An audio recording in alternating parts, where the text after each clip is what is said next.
నువ్వు ఎవరో తెలియదు కానీ నన్ను ఎంతగా లవ్ చేసావో అర్థమైంది. నన్ను చూడగానే నీలో ప్రేమ పుట్టిందన్ను. కానీ నిన్ను చూడకపోయినా నీ డైరీ చదివాక, నీ వ్యక్తిత్వం తెలిసాక నీపై ప్రేమ పుట్టింది. నువ్వు రాసిన డైరీ ఎవరికి చేరాలో వాళ్ళకే చేరింది. డియర్ డైరీ అమ్మాయి, నేను హర్షతో ఉన్నప్పుడు ఎటువంటి ఫీలింగ్ రాలేదు నాకు.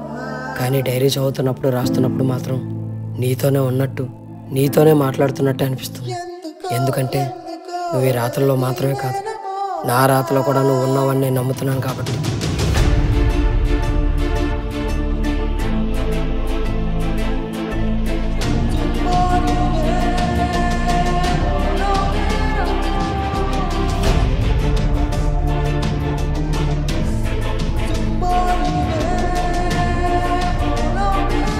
హలో మేడం, అది నా డైరీ.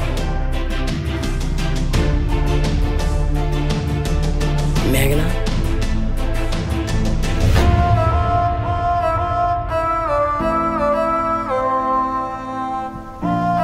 మేఘనా, మీ అమ్మ అంటే నీకు అంత ఇష్టమా? డైరీలో అమ్మ అని రాసుకున్నావు. అవును, మా అమ్మ అంటే నాకు చాలా ఇష్టం. నువ్వంటే అమ్మంత ఇష్టం. అయినా అమ్మనే పదంలోనే మనమిద్దరం ఉన్నాంగా. అవునా? అదేలా? అర్జున్, మేఘన, మేఘన, అర్జున్.